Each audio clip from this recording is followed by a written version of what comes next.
நீங்க RSS அப்படின்னு சொல்லிட்டீங்கன்னா பாஜக இருக்கக்கூடிய ஒரு கூட்டணியில போய் நின்றுட்டு RSS சித்தாந்தத்துக்கு எதிரான அகாமடேட் பண்ணிருக்கிற ஒரு கூட்டணியில போய் நீங்க நின்று பேரம் பேசுவீங்களா? இதற்காகத்தான் நீங்க RSS எதிர்க்கிறீங்களா அப்படின்னு கேள்வி வந்துடும் இல்லையா? அப்ப பாஜக NDA கூட்டணி வாய்ப்பே இல்லை. ராமதாஸ் சசிகலாவோடு போவதால் என்ன லாபம்? விஜயோடு சேர்ந்து பயணிப்பது என்பது சாத்தியமே இல்லை. தேரைகளுக்கு தெருவில் விட்டு தேவையில்லாததை பேசி சண்டையை போட்டு பிரச்சனைகளை கொடுத்து நெருக்கடியை கொடுக்கும் போதுதான் தேமுதிகவை உள்ள கொண்டு வர வேண்டியது. தேமுதிகவை கொண்டு வராம இருந்திருந்தா காங்கிரஸ் என்னென்ன வேலை பண்ணிருக்கும்? எனக்கு 40 இல்லைன்னா 40 கீழே குறைஞ்சு வரமாட்டேன்னு அடம் பிடிச்சிருக்கும். காங்கிரஸ் பண்ணிய அழுத்தத்தின் இன்னைக்கு இவ்வளவு நெருக்கடிக்கு உள்ளாக நெகோசியேஷன்ல அயோக்கியத்தனமாக நடந்து கொண்டது காங்கிரஸ். இப்படி இந்த நிலையில இருந்துகிட்டே இப்படி பேரம் நடத்துறீங்கன்னா அதிகாரத்தை பற்றி நீங்க எல்லாம் வச்சுக்கிட்டு எல்லாம் பாத்தீங்கன்னா மோடி எல்லாம் பரவாயில்ல போல இருக்குங்கிற மாதிரி நமக்கு தோணுது. கூட்டணியில் கட்சிகள் சேர சேர ஆட்டோமேட்டிக்கா எல்லோருடைய பங்கும் குறையுது. இந்த நெருக்கடி அதனாலதான் அவர் ரொம்ப மன உளைச்சலுக்கு ஆறாரு.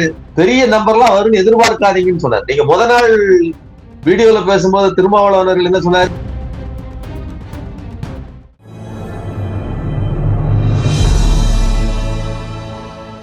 ஈட்டமிழ் நியூஸ் நேரலுக்கு வணக்கம். இன்றைய நேர்காணலில் நம்முடைய இருப்பவர் ஊடகவியலாளர் திரு சுமன் கவி சார். சார் வணக்கம். வணக்கம் சார். இன்டாக்டா இருந்த இந்த கூட்டணி, திமுக கூட்டணி 3 பொது தேர்தல்களில் வெற்றியை கண்ட இந்த கூட்டணி முதன்முறையாக ஒரு பிளவை சந்தித்திருக்கிறது. ஒரு கட்சி, தமிழக வாழ்வுரிமை கட்சி, இந்த கூட்டணியில் இருந்து விலகுவதாக அதிகாரப்பூர்வமாக அந்த தலைவர் அறிவித்திருக்கிறார். நான் பல கோரிக்கைகளை முன்வைத்தேன்.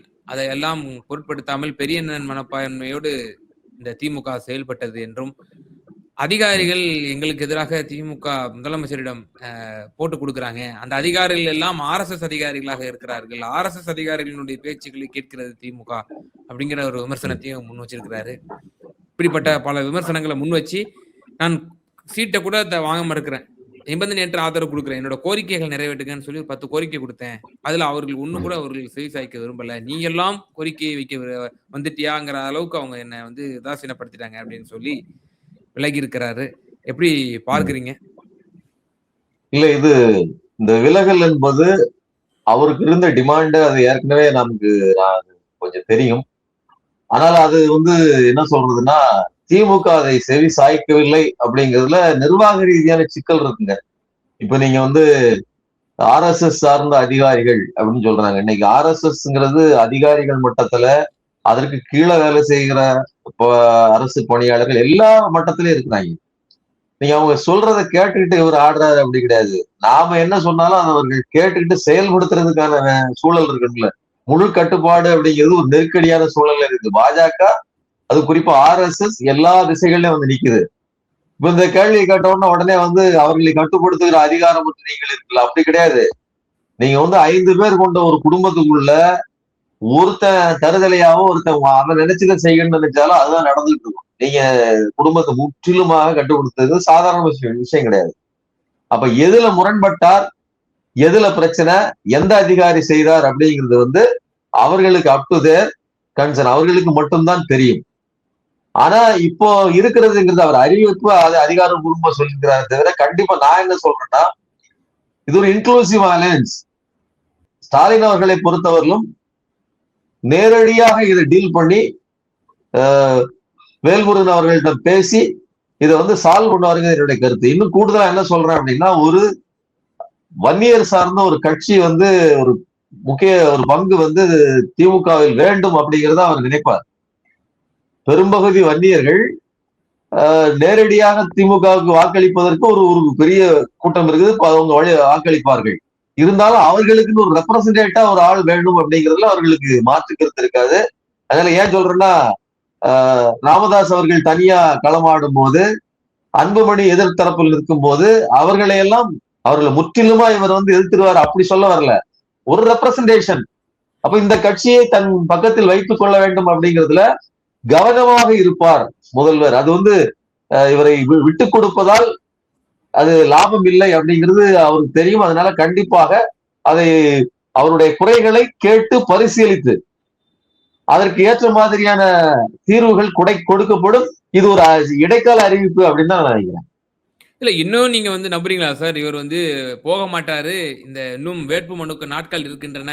எப்படியாவது இவரை வந்து திமுக அக்காமடேட் பண்ணணும்னு நம்புறீங்களா? ஏன்னா ரொம்ப நம்புறேன். வெளிப்படையா பல விஷயங்கள பேசிட்டாரு. இதுக்கப்புறம் பேசட்டும்.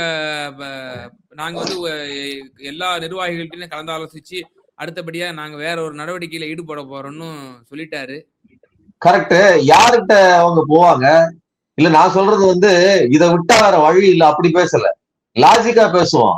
நீங்க ஆர்எஸ்எஸ் அப்படின்னு சொல்லிட்டீங்கன்னா பாஜக இருக்கக்கூடிய ஒரு கூட்டணியில போய் நின்றுட்டு ஆர்எஸ்எஸ் சித்தாந்தத்துக்கு எதிரான ஒரு கூட்டு, அதாவது அந்த இதை அகாமடேட் பண்ணிருக்கிற ஒரு கூட்டணியில போய் நீங்க நின்று பேரம் பேசுவீங்களா? இதற்காகத்தான் நீங்க ஆர்எஸ்எஸ் எதிர்க்கிறீங்களா அப்படின்னு கேள்வி வந்துடும் இல்லையா? அப்ப பாஜக என்டிஏ கூட்டணி வாய்ப்பே இல்லை. ராமதாஸ் சசிகலாவோடு போவதால் என்ன லாபம்? சரிங்களா? அது வாய்ப்பு, அதுவும் வாய்ப்பு இல்லை. விஜயோடு சேர்ந்து பயணிப்பது என்பது சாத்தியமே இல்லை. விஜயினுடைய அரசியல் வருகையின் போதே கடுமையாக தொடர்ந்து விமர்சிச்சுட்டு இப்ப சமீப காலத்தில் விஜயினுடைய நடவடிக்கை, குறிப்பா வந்து அவருடைய மனைவி சங்கீதாவினுடைய அந்த பெட்டிஷனுக்கு அப்புறம் இவரால் ஒருபோதும் அந்த கூட்டணியோடு இணைந்து வேலை செய்ய முடியாது. அப்போ தனித்து நிற்பது, நிறைய கேண்டிடேட் போடுவது, தன்னோட வலுவை காட்டுறது அப்படிங்கறதெல்லாம் அதை செஞ்சு பார்க்கலாம், தப்பு கிடையாது. ஆனா அது கொஞ்சம் அதிகப்படியான முயற்சியா இருக்கும். சோ கன்வர்ஷன் ரேட் பிளஸ் தனக்கு கிடைக்கக்கூடிய அங்கீகாரம் இதையெல்லாம் கணக்கிட்டு பார்த்தோம்னா ஒப்பீட்டு அளவில் இந்த கூட்டணி சேஃப் பிளஸ் வெற்றி கூட்டணி அப்படிங்கிறது அது அவருக்கு தெரியும். எந்த முரண்பாட்டில் நான் என்ன நினைக்கிறேன் அப்படின்னு சொன்னா, என்டிகே நாத்தாக்காவில் இருந்து நிறைய பேர் வந்தாங்க அவருடைய கட்சிக்கு. நேரடியாக அவர்கள் திமுகவை வந்து சேருவதற்கு அது ஒரு கூட்டம் வந்தது. திமுகவை போக இவர்கள் பக்கமும் நிறைய பேர் வந்தாங்க. ஏன்னா தமிழ் தேசியத்தை பேசிட்டு இருந்தவங்க நேரடியா திமுக பக்கம் வர முடியாது. அதுவும் சீமான்ட்ட ஒரு விஷமத்தனமான கருத்து. அதை உள்வாங்கினவர்கள் அதுல இருந்து தெளிஞ்சு ஒரு யதார்த்தமான அரசியலுக்கு, தேர்தல் அரசியலுக்கு வந்து சேருவதற்கு ஒரு வாசலாக இவர் தான் இருக்கிறாரு. அப்ப அந்த இடத்தில் தமிழ் தேசியம்னு அந்த என்ன சொல்றதுன்னா சித்தம் முத்தி போய் இருக்கக்கூடிய ஒருத்தனை, ஒரு மது போதையில் பாதிக்கப்பட்டவன் அவனை வந்து சரிபடுத்துற ஒரு சென்டர் இருக்கும் இல்லையா, அதே மாதிரி அவனை சரிபடுத்தி இந்த அரசியல் பாதைக்கு கொண்டு வருவதற்கான பாதை இவர்தான் இருக்கிறாரு. அப்ப நிறைய பேர் அதோட சேர்ந்து வந்தாங்க. வந்தவர்களுக்கு எல்லாம் ஒரு ரெப்ரசன்டேஷன் கொடுக்கணும்னு அவர் ஆசைப்படலாம். அவர் ஏற்கனவே வாங்கிய சீட்டை விட அதிகமாக கூடுதலா கேட்கிறாரு அப்படிங்கிறது அடிப்படை. சோ அதையெல்லாம் தீர்த்து வைப்பதற்கு இன்னைக்கு சூழ்நிலைங்கிறது இல்லைங்கிறது நமக்கே தெரியும். எண்ணிக்கையில எத்தனை பேர் கூட கொடுத்துட முடியும்? அப்போ பேரம் நிகழ்த்துவது அப்படிங்கிறது தான் இப்ப நடந்துட்டு இருக்கதை நான் பாக்குறேன். கண்டிப்பா அவர் திரும்பி வருவார். அதற்கு லாபகரமானது இந்த கூட்டணிங்கிறது என்னுடைய கருத்து. தனித்து நிற்பது என்பது அவருடைய ஃபியூச்சர். ஏன்னா அவருக்கு வயசு இருக்குது. அவர் தொடர்ந்து களம் காணலாம். வந்தவர்கள் எல்லாருக்கும் சீட்டை கொடுத்து பிளே பண்ணி பார்க்கலாம். நம்பர் என்ன வருது அப்படின்னு இந்த தடவை பார்த்துட்டு அடுத்த தடவை கூட்டணி வச்சுக்கலாம் நினைக்கலாம். அது நான் வந்து அதுக்கான வாய்ப்பு ஒரு 20% சொன்னா திரும்பி வருவதற்கான வாய்ப்பு 80% இருக்குன்னு நான் சொல்றேன். சார் இப்போ இவருடைய பேச்சை நம்ம வந்து விசிகா மற்றும் கம்யூனிஸ்டுகளுக்கும் ஒப்பிட்டு பார்க்கணுமா? அவங்களும் என்ன சொல்றாங்க, அதிருப்திகளை தெரிவிக்கிறாங்க. சிபிஎம் வந்து நேற்றைய தினம் அவசர ஆலோசனைலாம் ஈடுபட்டாங்க. கிட்டத்தட்ட 7.5 மணி நேரம் ஈடுபட்டாங்க. அதுல குறைந்தபட்சம் இந்த 6ஆவது ஒதுக்கணும், கடந்த முறை வாங்கியதுபடி. அதே போல ஒரு தொகுதியில வந்து சென்னையில நம்ம வாங்கணும். கடந்த பல்லாவரம் தொகுதியில 2001 இருந்து 16 வரைக்கும் சிபிஎம் எம்எல்ஏ தான் வந்து சட்டசபையில் இருந்திருக்கிறார். சோ இந்த வாட்டியும் நம்ம சென்னை மாநகரத்துல ஒண்ணு வாங்கணும், அதுல உறுதியா இருக்காங்க. சோ அவங்களும் அப்படி இல்லாட்டி தனித்து போட்டி அப்படிங்கிற அறிவிப்பு கூட சிபிஎம்மும் செஞ்சிரும் அப்படின்ற ஒரு கருத்தும் தொடர்ந்து தகவலாக வந்து கொண்டிருக்கு. இல்ல அதெல்லாம் நான் சொல்றேன் இல்லையா, நெகோசியேஷனுக்கு முயற்சிகள்லாம் அவங்க இருக்காங்க. தனித்து போட்டின்னு ஒருத்தர் சொன்னா ஒருவேளை அறிவிப்பு வந்தாலுமே அது நேரடியா உடனே இம்ப்ளிமெண்ட் ஆகாது. ஏன்னா எது வெற்றிகரமானது எது லாபகரமானது, நீங்க வந்து தொல் திருமாவளவர்களுடைய பேச்சு நீங்க சரியா புரிஞ்சுக்கணும். இந்த கூட்டணியில் இருப்பது, அதாவது நான் வந்து பேரம் நிகழ்த்தி அதில் லாபம் பார்க்கிறவன் கிடையாது அப்படின்னு அதை சொல்றாரு. சொல்லிட்டு எந்த ஒரு தலைவரையும் இந்த குறுகிய காலகட்டத்துக்குள் நேரடியா சந்திச்சு அவர்கிட்ட வந்து தங்களுடைய அபிப்பிராயங்களை சொல்லி அவர் நிர்பந்தத்துக்கு உள்ளாக்குவது வேற எந்த கட்சியிலையும் கிடையாது.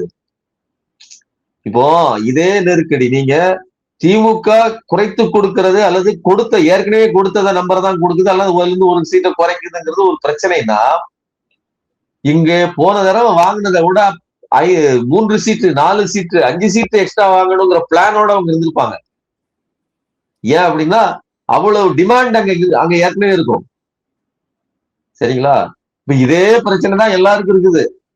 அதுவும் திருமாவளவன் அவர்கள் தெளிவா சொல்றாரு, நான் அடுத்த முறை பார்ப்போம்னு சொல்லி அடுத்த தடவை பார்க்கலாம்னு சொல்லி விட்டவர்களே நிறைய பேர் இருக்கிறாங்க. நான் எல்லாருக்கும் எப்படி கொடுக்கறது? நான் அதுல வேற என்ன சொல்றாங்கன்னா, அந்த மண்ணின் மைந்தர் ஒருவரை கொடுப்பதனால் லாபம் கிடைக்கும். அதாவது குறிப்பா ஒரு தொகுதியை கொடுக்கணும்னா அந்த தொகுதிக்கு உட்பட்டு அங்கே இருக்கிறவர் கொடுத்தா வெற்றி கிடைக்கலாம் அப்படின்னு பேசுறாங்க. நாங்க அப்படி பார்த்தோம்னா 6 சீட்லயுமே கடந்த முறை வெவ்வேறு மாவட்டங்களை சேர்ந்தவர் தான் வேறு மாவட்டத்தில் நின்னாங்க. அப்போ விசிகாவை பொறுத்தவரையிலும் அங்க ப்ரையாரிட்டி, அவங்க முக்கியத்துவம், அவங்களுடைய பணி, அவங்களுடைய பிரபல்யம் இதெல்லாம் சார்ந்து அவங்க கொடுக்காங்க. அந்த மாவட்டத்தில் உள்ளவர் ஒருத்தர் தேர்ந்தெடுக்கணும், அது கஷ்டமா இருக்கும் அவங்களுக்கு. இன்னும் போக அதான் சொல்றாரு, அவருக்கு ஏற்கனவே நிறைய பேர் அந்த கியூல எனக்கு எனக்கு எனக்குன்னு கேட்கறவங்க நிறைய பேர் இருக்கிறாங்க. இப்ப பிரச்சனை திமுக 1, 2 கூட தருது குறைச்சு தருதுங்கிறது ஒரு பக்கம். கொடுத்ததுக்கு அப்புறமா அவர்களுக்கு நெருக்கடி மிச்சம் இருக்குது. அவங்களுக்கு மன உளைச்சலே 6 சீட்டு மட்டும் இல்ல. இப்ப நீங்க சிபிஎம்முக்கு 6 சீட்டு, இதெல்லாம் வெறுமனே ஒரு குறிப்பிட்ட தலைமையின் எண்ணம் கிடையாது. அங்கிருந்து அவ்வளவு தொண்டர்கள் காத்திருக்காங்க. இதே நெருக்கடி திமுகவுக்கு இருக்குது. எண்ணிக்கை, அதாவது கூட்டணியில் கட்சிகள் சேர சேர ஆட்டோமேட்டிக்கா எல்லோருடைய பங்கும் குறையுது. இந்த நெருக்கடி, அதனாலதான் அவர் ரொம்ப மன உளைச்சலுக்கு ஆறாரு. பெரிய நம்பர்லாம் வரும்னு எதிர்பார்க்காதீங்கன்னு சொன்னார். நீங்க நாள் வீடியோல பேசும்போது திருமாவளவர்கள் என்ன சொன்னாரு, எல்லாரும் உங்களுடைய விருப்பத்தை கொடுங்க, 234 தொகுதியிலே உங்களுடைய மனுக்களை கொடுக்க நாங்கள் பரிசீலிக்கலாம். இது ஒரு ஜனநாயக நடைமுறை, நம்ம 230 நாள் நிக்க போறது இல்ல அப்படின்னு சொல்லிட்டு 2வது நாள் அறிவிக்கும் போது என்ன சொல்றாரு, சொற்ப எண்ணிக்கையில தான் சீட்டே கிடைக்கும், நாம எதுக்கு இவ்வளவு கஷ்டப்படணும், நாங்க தேர்ந்தெடுத்துக்கிட்டு தான் அப்படின்னு முடிச்சிடுறாரு. இப்போ இது ஒரு யதார்த்தம். 234 வாங்கி அதை ப்ராசஸ் பண்ணி அதுல தெளிந்தெடுத்து சாத்தியப்படுமா? இப்ப 6ன்னு சொன்னா இப்ப 10 கேட்டுட்டு இருக்காங்களா, டபுள் டிஜிட்.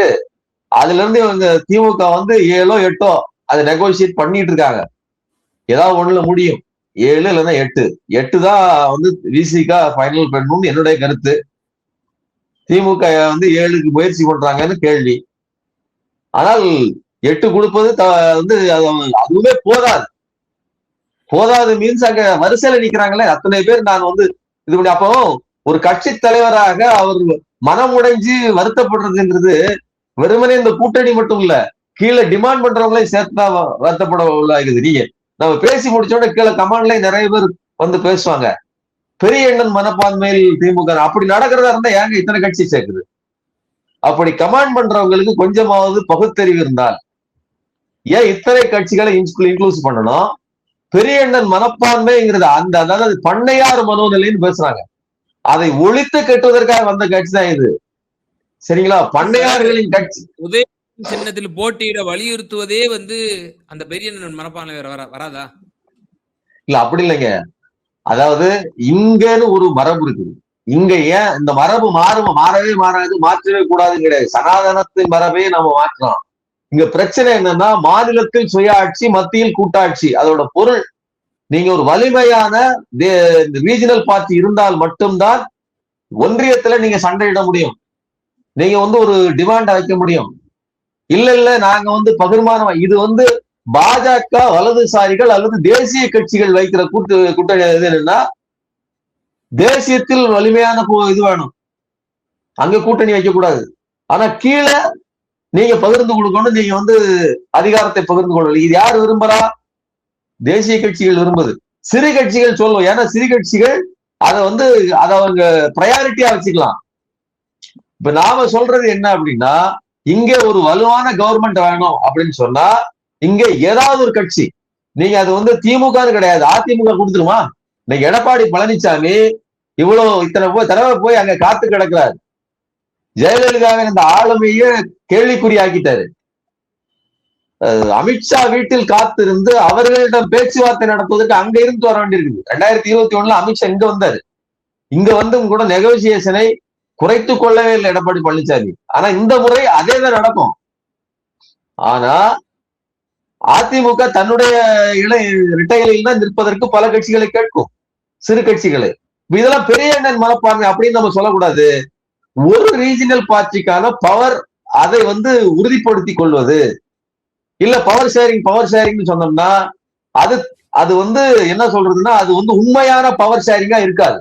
ஒரு வலுவான பிரதான கட்சி வேண்டும் அப்படிங்கிறது தான் உண்மையான கலை யதார்த்தம். நீங்க சிறு கட்சிகளினுடைய டிமாண்டுங்கிறது அது அவங்களுடைய சர்வைவல் சார்ந்தது. நமக்கு அப்படி கிடையாது. நாம சொல்றதுங்கிறது ஒரு பிரதான கட்சிகள் 2 வேணும். அது அதிமுகவா இருந்தாலும் சரி, அது திமுகவா இருந்தாலும் சரி, தனிப்பெரும்பான்மையில் வெற்றி பெறணும். தொங்கு அரசாங்கம்லாம் நடந்துச்சுன்னா என்னத்துக்கு ஆகும் பாருங்க. அது கட்சிகளுக்கு பிரச்சனை கிடையாது, அதெல்லாம் விட்டுருங்க, மக்களுக்கே பிரச்சனை. ஒரு விஷயத்தை நீங்க போராட முடியுமா? நீட்டுக்காகவோ அல்லது நிதிக்காகவோ போராடுகிறதுக்கு வெறும் கூட்டம், இந்த சிக்கல்களுக்குள்ளே நம்ம நேரம் போயிடும். அதனாலதான் சொல்றேன் சார். இப்போ இவங்க தொடர்ந்து இன்டாக்டா இருக்கக்கூடிய கூட்டணி, கொள்கைக்காக உறுதியா இருக்கக்கூடிய விசிக, கம்யூனிஸ்ட், இவங்கள சீட்டை குறைச்சிக்கங்கன்னு சொல்லி வலியுறுத்துறாங்க. ஆனா என்ன ஒப்பிடுறாங்க அப்படின்னா, நேத்து தேமுதிகவுக்கு ராஜ்யசபா அவங்க யார்கிட்ட பேசிட்டு இருந்தாங்க நேத்து வரைக்கும்? உங்ககிட்டயும் பேசிட்டு பிஜேபி அதிமுக கிட்டையும் பேசிட்டு இருந்தாங்க. இன்னும் சொல்ற கொள்கையில உறுதி இல்லாத ஒரு கட்சி தேமுதிக. நாளைக்கு கூட அவங்க பாஜக கூட போவாங்க.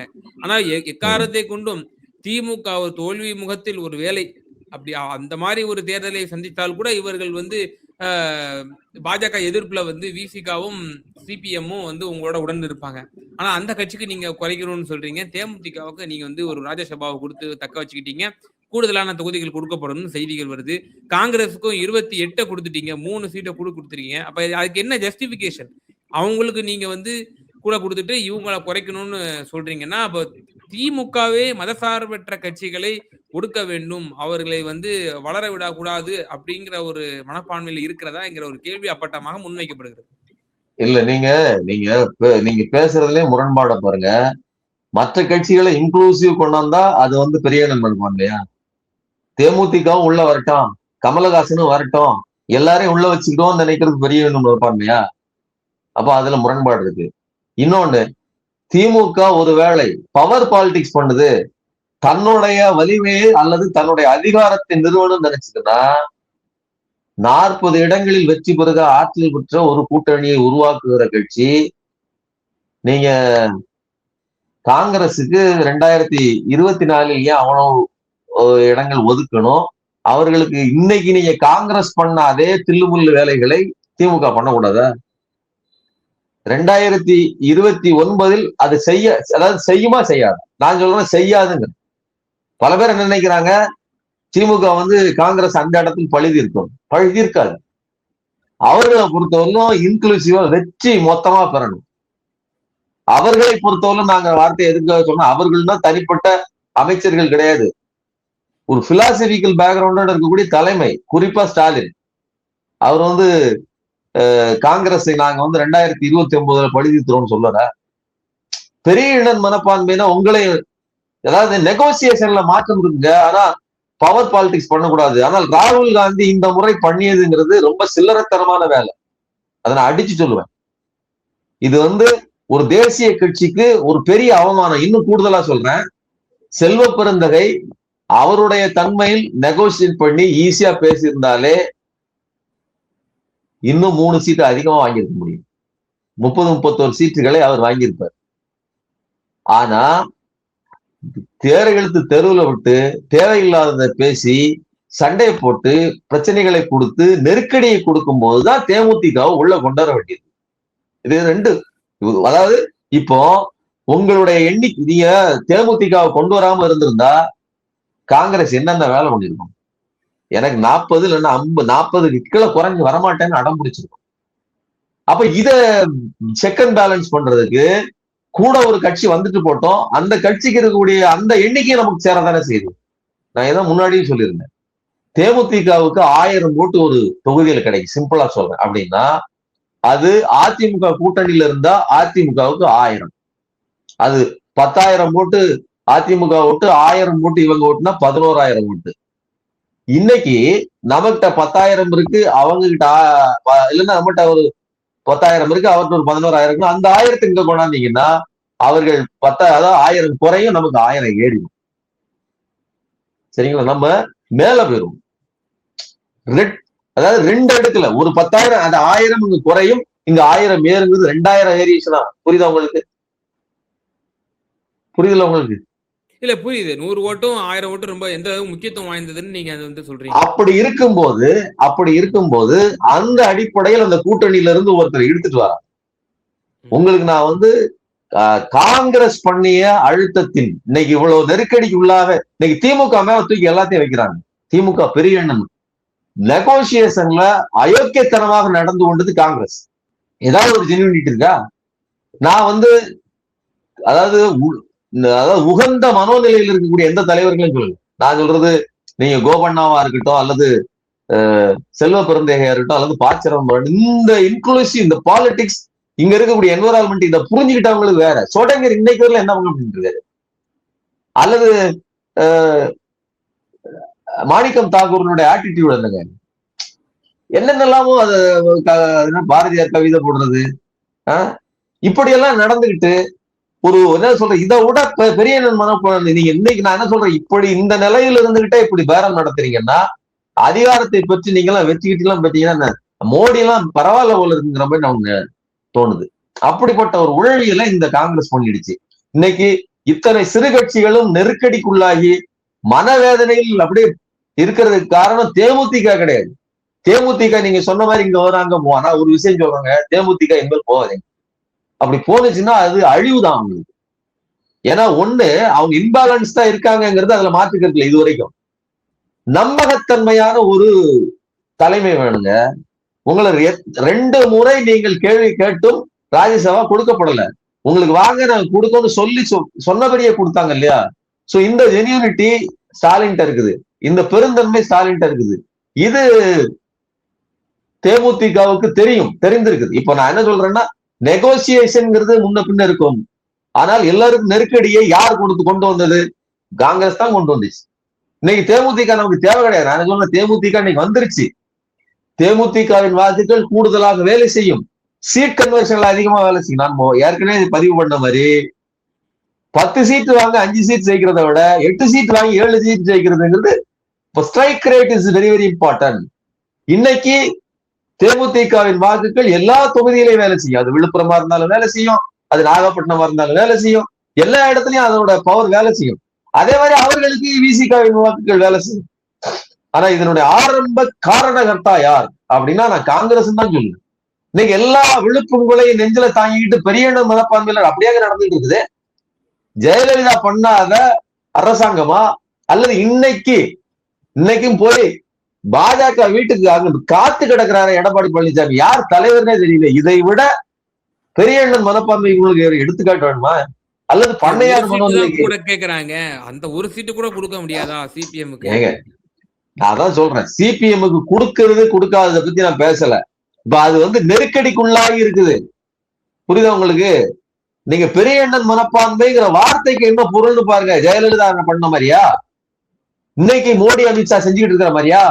வெற்றின்னு ஒண்ணு வாய்ப்பே இல்லைன்னு தெரிஞ்சாலும் கூட எடப்பாடி பழனிசாமி காவல் காக்க வச்சிருக்காரு. 2 மணி நேரம் வாசல்ல உட்கார வச்சிருக்காரு அமித்ஷா. இதை விட அவமானம் அதிமுகவுக்கு தேவையா? இது பெரிய மனப்பான்மை, இது ஒரு சேடிஸ்ட் மனப்பான்மை. இதெல்லாம் கண் கூட நடந்துகிட்டு இருக்கு. நீங்க திமுக பெரிய மனப்பான்மையில இருக்கு பேசுறதெல்லாம் வந்து இது பேசுறதுக்கு முதல்ல அறிவு இல்லைன்னு அர்த்தம். நிச்சயமா சார்.